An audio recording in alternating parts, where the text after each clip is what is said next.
Hello children, welcome to Aditya classes. Today I will teach the topic types of angles. First और second parts इसके बना चुकी हूँ. जिसका भी जिसको आगे का समझना है उसके पीछे के प्रीवियस जो वीडियोस हैं वो मेरे देखने पड़ेंगे. ओके, तो obtuse angles of next acute तक हो चुका है. ऑब्ट्यूज एंगल और पहले फर्स्ट जो पार्ट है वो वीडियोस में आपको डेफिनेशंस बताई हैं, शॉर्ट फॉर्म में राइट किए हैं, क्योंकि ऑलरेडी आपकी बुक में डेफिनेशन राइट होती है. हमको रटना नहीं है, समझना है, इसलिए कम शब्दों में ज्यादा से ज्यादा उसे सीखने की कोशिश करनी है. ठीक है. ऑब्ट्यूज जिसमें ओ क्या है, मोटा. ओके, तो मोटा है मतलब 90 मतलब जो भी नंबरिंग आप कर रहे हो, जो भी इसका रखा है अपने रेफरेंस पॉइंट, उसमें क्या होगा, उससे ज्यादा. तो यानी कि 90 से ज्यादा और 180 से कम. अब 90 से ज्यादा अगर हम बात करें तो 90 से जैसे आप आगे का नंबर पढ़ेंगे 90 और 180, तो सबसे पहले आप 90 से स्टार्ट करेंगे 91, 90 के बाद क्या आएगा 91. अब इन दो नंबरों के बीच में 10 पॉइंट्स मतलब 10, ये कितने पार्ट्स में डिवाइड होता है, ये ऑलरेडी 10 पार्ट्स में डिवाइड होता है. और 10 के अंदर भी और आपके पास 10 पार्ट्स होते हैं. इस तरीके से आप छोटे से छोटा और बड़े से बड़ा नंबर्स दिखा सकते हैं. ठीक है. तो जो नंबरिंग होती है दैट मीन्स आप उसे डिग्री में दिखा रहे हैं तो वो एंगल्स फॉर्म करता है. ओके, और ये एंगल भी तब बनता है जब आपकी कोई भी ऑब्जेक्ट, जैसे मान लीजिए ये डस्टर है आपके पास, उस डस्टर के ऊपर चौक रखी हुई है. ओके, चौक छोटी है, डस्टर बड़ा हो गया है. ठीक है, कोई बात नहीं. आप जो भी एंगल फॉर्म कर रहे हैं, दो ऑब्जेक्ट एक साथ ऐसे रखे हुए रेस्ट की पोजीशन में, तो इन दोनों एंगल्स के बीच में कोई एंगल नहीं बन रहा है. दैट मीन्स 0 डिग्री का एंगल है, जिसे आप क्या कहेंगे, 0 डिग्री का एंगल. जब आप किसी एक ऑब्जेक्ट को फिक्स करते हो और दूसरे ऑब्जेक्ट को आप मूव कराते हो, जब मूव कराया, मान लीजिए ये चौक इस तरीके से पड़ी हुई थी और इस चौक को उठाना धीरे धीरे चालू किया, आप जिस तरीके से मूव कराते जा रहे हैं, इन दो ऑब्जेक्ट के बीच में क्या बन रहा है, एंगल. इसको हम क्या बोलते हैं, एंगल. दो ऑब्जेक्ट के बीच में आपका क्या बनता है, हमेशा एंगल फॉर्म होता है. उस एंगल को आप किस में रिप्रेजेंट करते हैं, डिग्री में.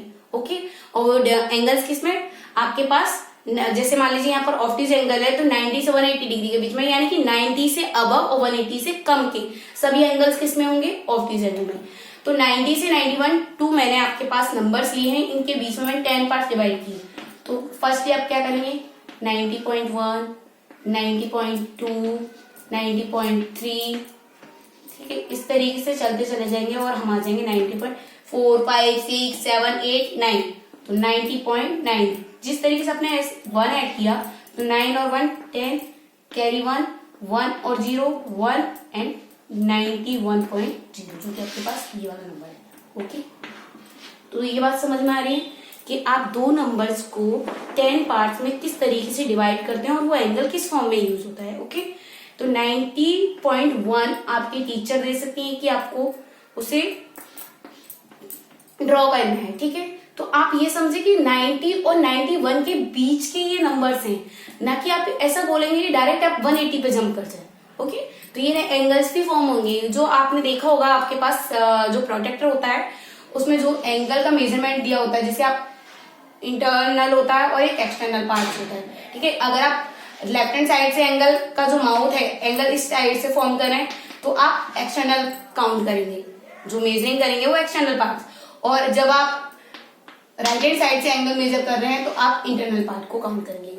यहाँ पर 0 से इंटरनल और यहाँ पर 0 से आउटर पोजीशन में होता है. ठीक है, तो प्रोडक्ट में आपको बनाना नेक्स्ट पार्ट में सिखाऊंगी कि किस तरीके से एंगल बनाते हैं. फर्स्ट आप ये समझिए कि एंगल के बीच में जो नंबरिंग होती है वो किस तरीके से दी जाती है. ठीक है, हमारा एग्जैक्ट आप ऐसे समझ सकते हैं जैसे हम नंबर समझ रहे हैं. तो नेक्स्ट आपके पास 91.1, 91.2, इस तरीके से तो आप सभी के नंबर निकाल सकते हैं. 92 जो नंबर नेक्स्ट होगा तो 92.1. ओके, तो आपके पास ये जो नंबर होगा लास्ट के वो 79.9 होगा. एग्जैक्ट आप +1 ऐड करेंगे, +1 ये दिखाई दे रहा है नहीं. ओके, 179.19, तो 9 1 10 कैरी 1, 9 1 10 कैरी 1, 7 1 8, 7 1 8 और ये 1, यानी कि 180.0. दैट मीन्स आपके पास ये जो 180 का है वो ऑब्ट्यूज एंगल नहीं होगा, क्योंकि हमने डेफिनेशन में पहले ही कहा है कि 90 से ज्यादा 180 से कम वाले. 180 से कम कहां तक रहेगा, 179.9 तक. तो ये सारे एंगल्स किस में आएंगे, ऑब्ट्यूज एंगल में. नेक्स्ट आपके पास रिफ्लेक्स एंगल. ओके,